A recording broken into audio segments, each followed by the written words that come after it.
Welcome to the RPO Football Show. I'm your host, Steve Hungarter. You can follow me on Twitter at IDP Hunters. As you guys know, I am a ranker over on Fantasy Pros. I'm the number 4 IDP ranker. I also write articles for the RPO Network as well as the Fantasy Six Pack. Tonight, we're going to discuss the top 50 to the 70 of the RPO Network's rankings, but we're also going to talk about the undrafted gems you can find in your leagues. Now, I'm not here alone tonight, my friends. I'm bringing in a heavyweight. I'm bringing in S.C Romero. If you guys don't know who S.C Romero is, you should. You should by now. He's on the CFB Nation as well as co-founder of the Fantasy Football Universe. He's also on the FF League Winners, and he writes for the RPO Network. How you doing, SC? Doing good, bro. Doing good. I appreciate you giving me a shout out there. CFB Nation, not SFB. College Football Nation. Oh, I doing said college backwards. I'm content sorry. there. No, it's all good. It's all good, man. But yeah, excited to be here, talk about some undrafted gems. I think a lot of people get scared when their guy doesn't get drafted. It's like, man, talent speaks, right? So there's some good guys in there where it's like, I wasn't looking at their draft capital. I just want to see them get to the team and they'll put in work in the offseason and hopefully win your leagues. Ain't that the truth? People panic. I don't know how you are when I'm in a draft. I always have like one or two in the chamber in case that guy gets taken. I don't know why they freeze up like a deer with the headlights. I don't know why they do that stuff, Some rookie stuff, right? Yeah, 100%. No, I always got a queue, and if my guy gets taken, sure, I'm like, you snipe me, but in reality, I have a backup plan, so it's all good. I wanted to pay you a little tribute, a little respect. We've been playing a lot of leagues this offseason. Appreciate the trades back and forth, man. If I don't have it, I give it to you. You trade back around.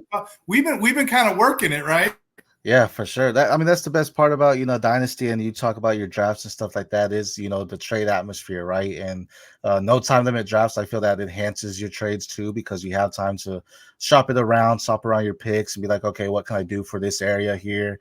And just helps your team build even further. But that's the best part about fantasy football in general, is just making the trades to make your team feel better or get your guys, so that's what I love about it. Agreed. The camaraderie, the trading, the kinships, the brotherhood, what you get. Yeah.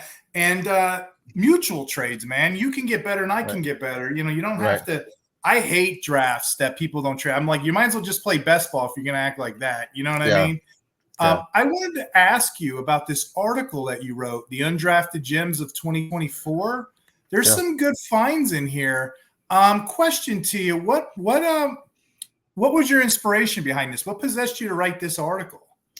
This is my second article for Undrafted Gems on RPO Football. I did one last year as well, and I've always wanted to do that. Undrafted, as I said earlier, when athletes enter or declare or become eligible to get drafted, there's tons of talent. There's more than enough draft picks than what the NFL draft does, right? So there's tons of talent out there, and guys don't necessarily get that call that we see in those 3 days of being the draft. So, it's always good to highlight these guys that go undrafted, but not unnoticed. I mean, at the top of the article, I talk about Kurt Warner, Super Bowl champion. I talk about James Harrison, Super Bowl champion, Tony Romo, Priest Holmes, Arian Foster, names can go on about some different athletes that were undrafted. Look at this. Yeah, you ain't joking. Ivan Pace last year, and then you even have Keaton Mitchell, it's undrafted, who has some relevancy. Now, a lot of times when you think about undrafted free agents, I don't expect them to go in there and completely do work and, be the RB1 for their team or anything like that. But I bring them up in this article because it's like, when you're getting into the 4th round, 5th round, however many rounds you have in your rookie drafts, a lot of times the players that got drafted are already gone. So who's left? Who are you paying attention to that's left? Well, it's some of these guys that are undrafted, but it's like, why should you be getting them? And that's kind of why I target here on these specific guys, because they have some relevancy. I saw the talent on the tape. Why should you even bother with them if you can pick them up later? Right, exactly. That's something where it's like, it's worth the stash. So heck yeah. I'm so happy to be over here at the RPO Network with you guys. And I just want to talk about that promotion you guys are running right now. Right now, all of the RPO Network's dynasty and rookie rankings are free. Not only that, they have some heavy headers over there. You get the number 1 ranker, you get the number 4 ranker, you get the number 25. You got a bunch of rankers in there. Where else are you going to get expert rankings, 3 in the top 25 for free?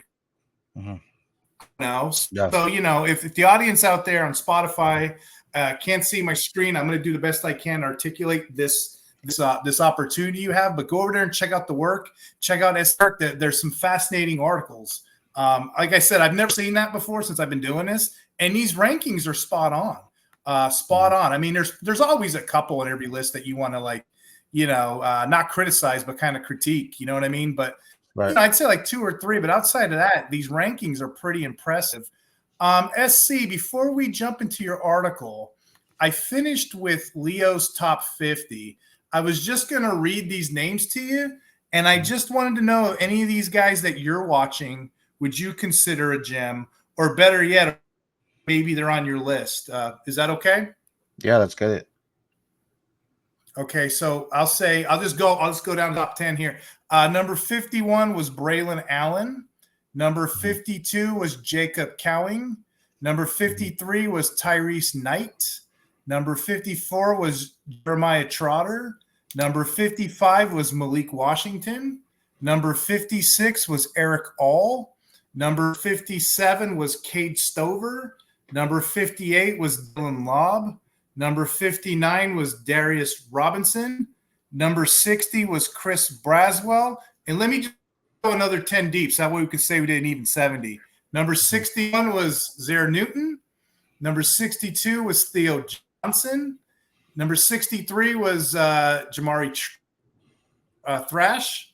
64 was Johnny Wilson. 65 was Bralen Trice.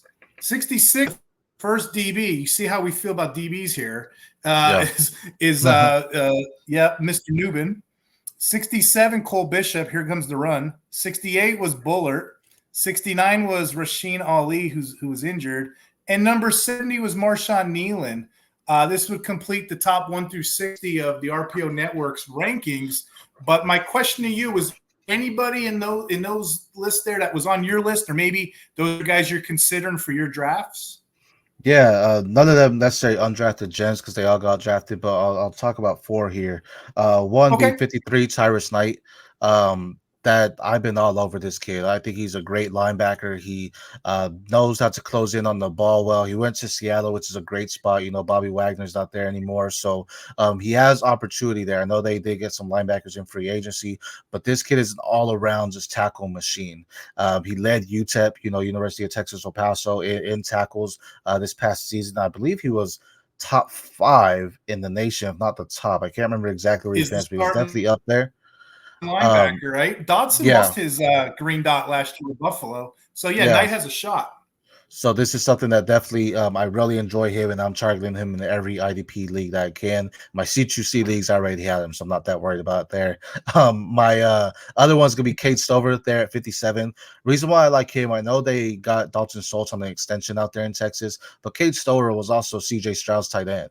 So if Dalton Schultz, something happens to him, Cade Stover is going to be that tight end 2 that goes in, and he just has that chemistry already with him. So I know CJ Stroud was excited when they drafted him. So I think he's a very low candidate. I don't think a lot of people are targeting him when it comes to rookie tight ends, but he's one that I've been trying to grab him in every draft too. I have him as my tight end 3, to be honest. I mean, he's got sticky hands, but it's going to be probably a stash. I'm so glad you said that name.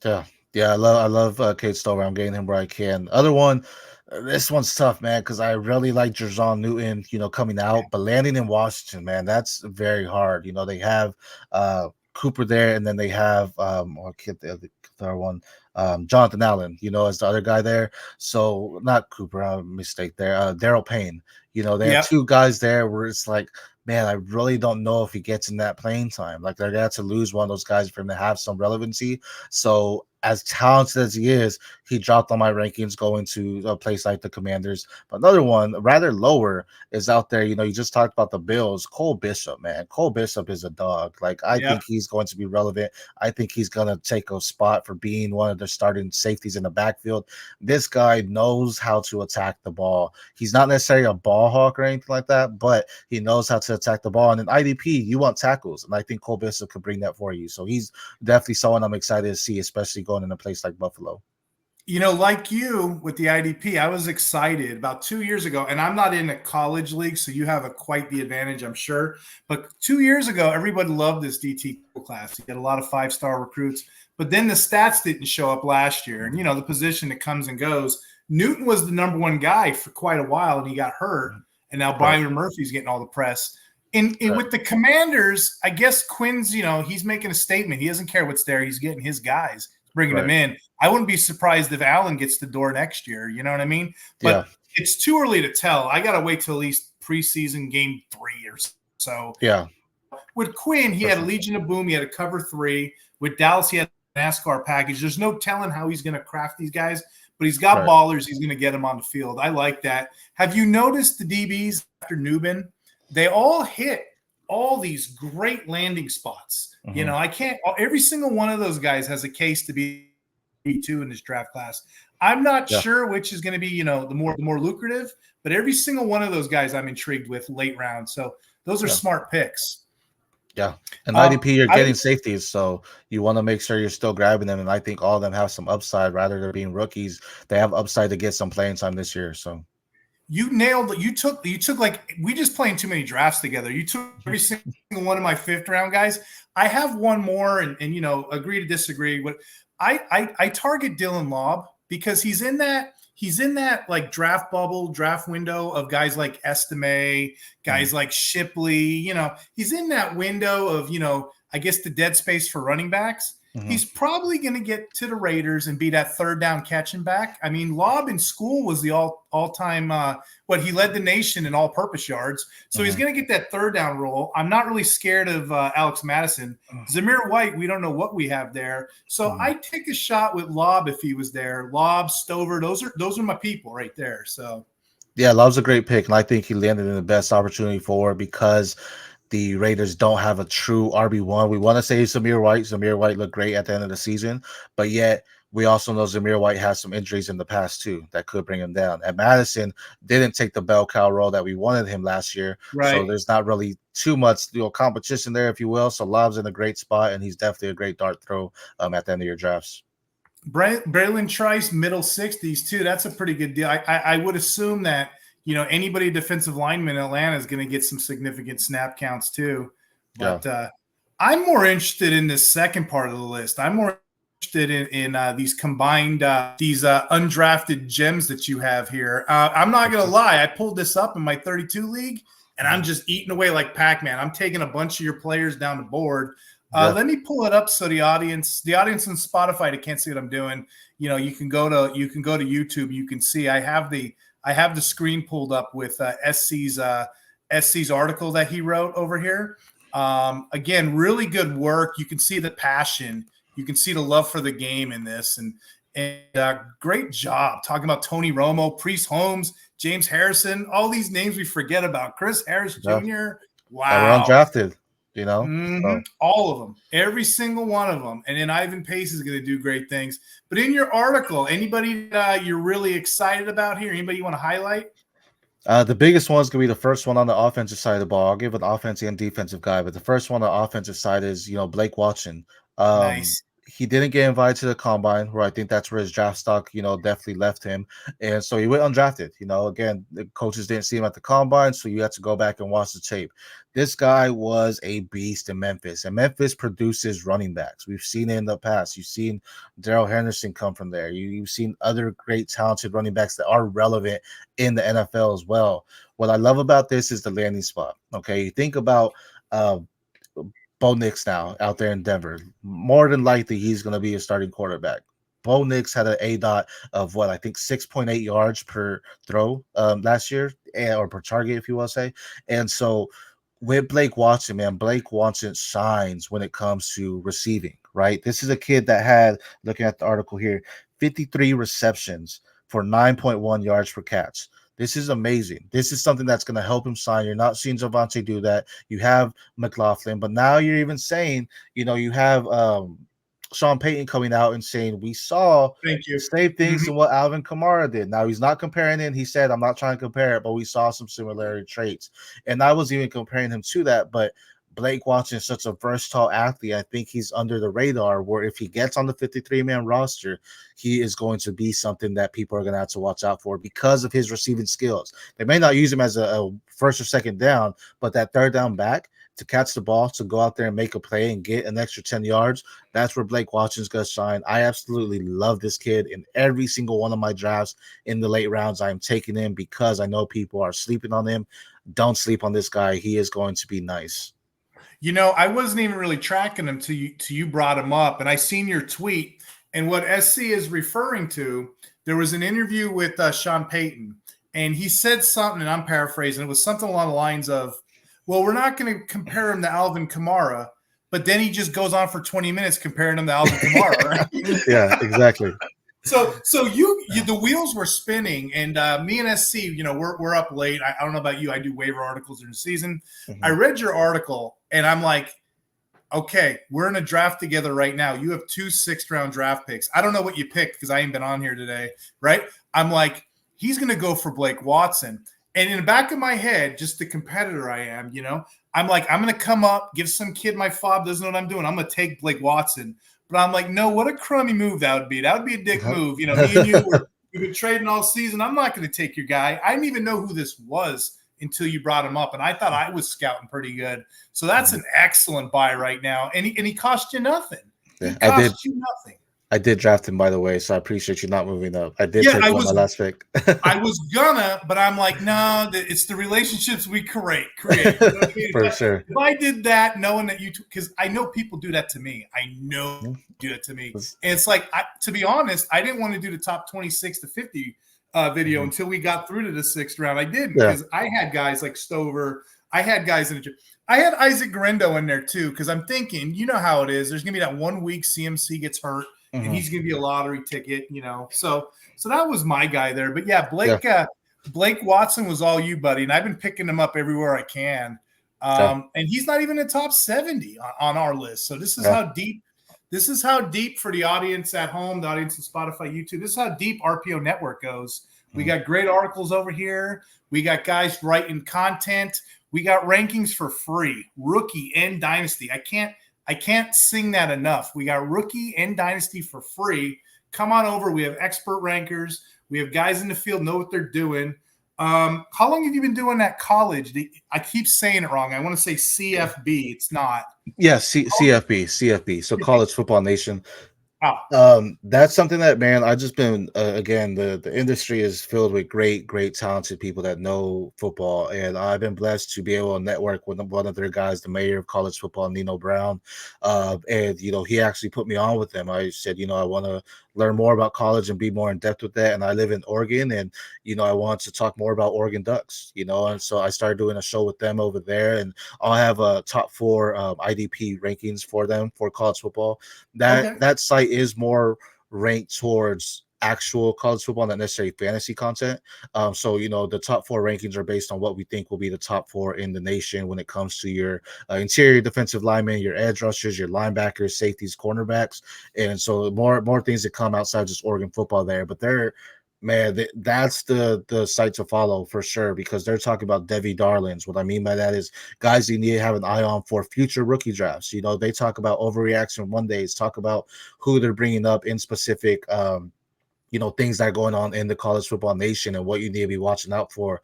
These guys know their stuff when it comes to coaching changes, when it comes to defensive schemes, offensive schemes, players, rookies. And when I say rookies, I mean freshmen. I'm learning so much over there, and you know, the knowledge is ever growing. You know, it's forever going on, and you know, you gotta be a sponge when it comes to football, because it's something that it's constantly changing. It's not just one season is the same as the next, right? It's constantly changing, and that starts with college football. So been blessed to work with them and, you know, learn more about it and what I need to watch out for. So gotcha. Hey, on your note with Watson, I didn't mention it earlier, and I know you already know because you're miles ahead of the competition here. He was a wide receiver out of high school, right? He was converted over. He was a 2-star recruit as a wide receiver. I can't imagine what Sean Payton's got in his head, but there's going to be a plan for that guy. So I'm kind of excited. As Sean Payton mentioned, he mentioned satellite back, and that's what Kamara kind of brought in, that satellite type of back for Sean Payton. So just saying, man, if you got Kamara in the 5th round of your rookie drafts, you're welcome. Mm-hmm. And you said you were going to do one more on your with your article. Who else is an Yeah. undrafted gem for you? Yeah, I mean, all of them are great. I'll touch on them, but I'll talk about one specifically. Michael Wiley and the Commanders, fantastic. I think that's a learn from Austin Eckler will be good. Jalen Coker at Carolina, I think that's also great because that's someone that a lot of people are all over Xavier Legette. Jalen Coker should have been undrafted out of Holy Cross. A lot of people scout the helmet. They don't scout the players. Scout the players, not the helmets. You know what I mean? So yeah, right. Jalen Coker is really great. Dallen Holkier out at New Orleans, not saying he's Trey McBride, but he is from the same school that Trey McBride went to. So also another tight end that could get some opportunity there. Next one we'll talk about, though, I do mention in this article that Bo Brady, my last guy on there for the Ravens, is someone that should not have been undrafted. But I won't go into him because I want to talk about my guy. I mentioned to you in the green room, I'm from Houston, Texas. So got to talk about Nelson Ceasar there from Seattle Seahawks. Seattle definitely needs some edge help. Yes. They need some guys, some pressure on the line. I know they got Byron Murphy, you touched on earlier, which is great. Nelson Ceasar, man, this kid, 9.5 sacks to lead the Big 12 last year, knows how to get around the ball, knows how to swim around, knows how to adjust his hips to maneuver around, has the strength, has the speed to attack. Definitely someone that during training camp, he can make that 53-man roster and potentially start down the road. I'll say this is like my Ivan Pace of this year. This is a guy that I think is going to make that roster spot. He's going to make a standing point, and injury happens or someone just doesn't show up, Nelson Ceasar's going to take that spot, and he's not giving it away. This kid is just everything I love to see in an edge rusher. I don't understand why he went undrafted. Again, maybe they scouted the helmet and saw Houston and said, man, it's not, it's Houston. They're not normally a big-time school when it comes to recruits. But, man, do not sleep on this kid. I absolutely love him, and I love the landing spot there. I know everyone's all excited about Byron Murphy. Fantastic. I know they have Jermont Jones there. I know they also have I'm losing the other guy they have on the edge there, but they got Williams, a bunch of Leonard Williams. Leonard Williams is the guy. Too. Mm-hmm. So, but this is their guy. They want to build up that front seven, and Ceasar's going to be part of that rotation and just be a vital piece to that front seven. Absolutely love him. Heck yeah, you got to. I like what's his name, Aaron Casey. Mm-hmm. I've been tracking him all year as in the top 10. For some reason, he just dropped, and I don't know why. Maybe it was his combine time. I'm not sure, but yeah, he's somebody to keep an eye on. He was an all Big Ten, first team, all team Big Ten, and then you had Holker, like you were talking about, mm-hmm. all draft season. We're practicing, we're doing the rookie drafts. And, you get a little braver. You do 2-round, 4-round, 6-round. I had a 6-round super flex going, and you're looking deep. You're looking for guys outside the top 5 tight ends. Holker has some impressive tape. If you guys want to go on YouTube and check him out, these one-handed catches. Remember when Odell Beckham was making them one-handed catches? Seems like everybody does that now. It's like they practice that. But for a tight end, so yeah, this is an impressive list, my friend. And Holker doesn't have who's his competition, Juwan Johnson. Like I'm not knocking the talent. He's in the NFL, but he hasn't really done the amount to be like, oh, he can't, he's replaceable. You know what I mean? It's like he's not someone where it's like, oh, this is the stud tight end for our team. Holker could go in there and take that spot too and just be a relevant piece to Derek Carr. So exactly. I like that. I like it. And and I know more so on IDP, but that was a great one with your tight end. It's all about the landing spots. It's all about airspace and opportunity. If you're sucking down oxygen, and Juwan Johnson, he's an average profile. He's been in the position before, and he has generated, top 10 tight end stats from time to time. But there's nobody there. Who's there? The kid that came from the Raiders with Carr. I can't remember his name right now. But, what is his name? Yeah, I could drawing a blank. Yeah, to your point. No, to your point, we don't need to know who he is. You know what I mean? It's like there's nobody on that roster. It's not like he can't crack it. Same thing with your Seahawks, the linebacker Knight. And the edges, man, there's nobody there. And you're right with the Seahawks. They got a lot of names. They got Leonard Wilson, Nwosu, this one, that one.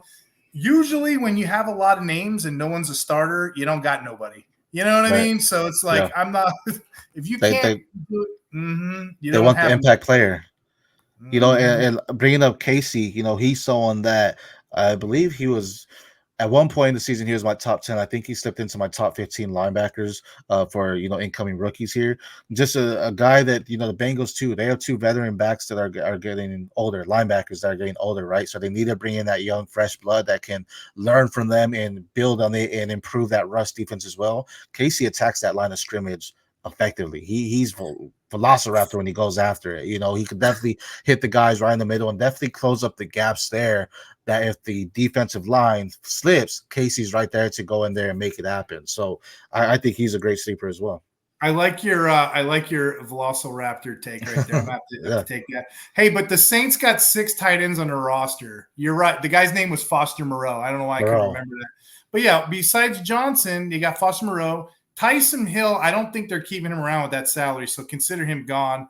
Tommy Hudson, Michael Jacobson. Holker's going to easily break this depth chart. Easily. Yeah. So I like that as a sleeper. I love it. Thank you. Thank you so much for going over there. Go over these with me. Thank you so much for going over, the rankings over at the site. Yeah. I want to just take a minute to kind of, just praise our work, because we got to lift each other up sometimes.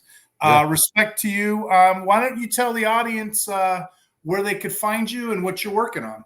Yeah, man. So the CFB Nation, I have a show there called The O, where I talk about the Oregon Ducks, but with them specifically, I'm working on top 4 per position when it comes to IDP. So interior defensive linemen, edge rushers, linebackers, safeties, cornerbacks. Those articles will be coming out soon. The fantasy football universe, man. We have 4 guys over there: Aaron St. Dennis, Jeremy Solman, Jesse Moeller. We're grinding out there. They have new videos dropping every day. We have articles coming out every day. Just different things, from face-off series to rookie profiles on what we think about their landing spots, to even a view a pick. If you're going through your rookie drafts, we go through each pick in a 3-round mock draft on why we chose specific players. So that's really good. And RPO football, man, I have a lot of work that I've done with them in the past when it came to RDP start shit. A lot more to come when it comes to professional football. That's where you'll actually see most of my NFL work will be on RPO, where I'll be doing more Devy stuff and college football stuff on the fantasy football universe. And then every Thursday, we do a live show. Me and my guy Nino Brown and Andy Pham, 2 guys I respect heavily in the Devy community, college football, called Future Phenoms. So if you're new to the Rising Stars, that's the show for you, because we talk about it. We're talking about high school athletes right now that are going to be shining in the future. So stay tuned. Heck yeah, and you can see the love for the work. You see the passion. Not too many people can talk IDP and offense, so that's a blessing in itself. But yeah, I wanted to say thank you so much for coming on the show. For the audience, check them out if you don't already know. It's at the PPR Show. Co-founder of the Fantasy Football Universe, among other great things. But we're gonna close the show out a little bit early here. Any closing thoughts, SC? No, man, I appreciate your work. You're one of the top IDP guys as well. I know this is our first season getting together in some leagues, so no disrespect, but I'm excited to, beat you in those leagues, but no, just excited to join and collab with you, man, and I'll be looking forward to future shows, with you as well, just to talk IDP or really just talk football. That's what it's about. And you heard him. In order to be the best, you got to beat the best. Let's fade out here. Y'all have a good night.